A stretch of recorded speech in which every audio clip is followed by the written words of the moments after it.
Hello and welcome to this Zenity video with Inbar Raz, the VP of Research at Zenity. And he's going to show you how easy it is to expand applications in Power Apps with pieces of code that others wrote and the risks that come with it. So this isn't a demo application that my organization might have given me. It's a budget tracker. And while at this particular example, you're looking at fuel and burger, this may as well have been an application where I track, for example, payments received from customers or vendors that I work with. So this is business critical data.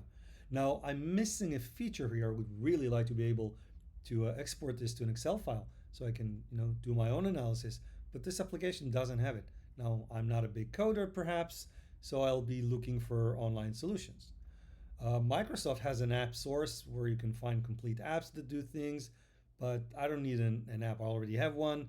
If I go to the PCF gallery, on the other hand, then I can find components that people wrote that do little particular things, not an entire application.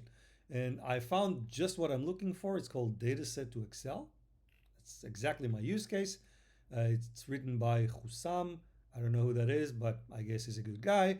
And I can just download it. And if I hit the download button, you'll see that I'm being sent to GitHub. This is an open source, right? Project. I can look at the source, I can read it. But then again, if I were a developer, I wouldn't be using low code in the beginning, right? So let's go to the releases. I'm looking for a managed solution. That's the easier one to import. And this just got downloaded. And now I go back to my environment and I will import that solution into my environment. I have a bunch of copies here, right? Let's take the first one. And here it is. You can see information about the solution package if you want. Most people don't actually look at this. And let's import.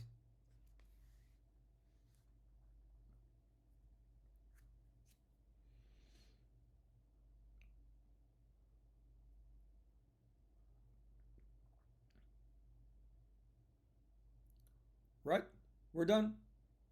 You have some logs here, maybe interesting, maybe not. And now I can go back to my Power App, okay? Stop the execution and say, I want to add a button to export it to Excel. So I want to add a component and it's not here yet. So let's get more components. And if I go to code, you have to enable this in your environment, but most likely it's already enabled. Now I can see that this component that I've just imported is available to me. So I will import it. And there it is. Now it's available to me for use. So let's use that. I've just created a new component. I will use let's say the expenses table. That's the one I want to export. And I'm going to make it a little bit nicer and maybe add a text that says export. Whoops, I'm on Hebrew. Always happens. Export. And let's run it. Looking at the expenses, and now a generated file has been downloaded. Now, this is indeed an Excel file, but do I know how it's created? Do I know what's in it? If I open it, it'll probably have all my expenses, but I don't know the person who created the component. It could have been anybody. It could have been a malicious person, and the extension or the component that is creating the Excel file could have just as easily embedded some sort of an exploit.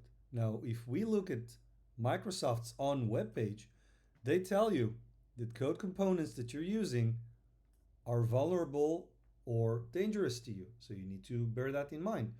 And if you remember, the code to this component was on GitHub. And we're now even discovering that GitHub itself is being attacked by malicious repositories. So I might not even know what's going on there, and yet I'm willingly taking somebody else's code and embedding it in my application and giving it access to my data.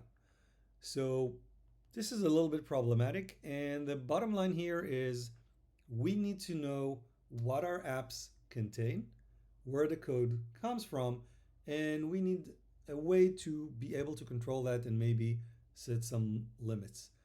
I hope you like this demonstration and see you soon.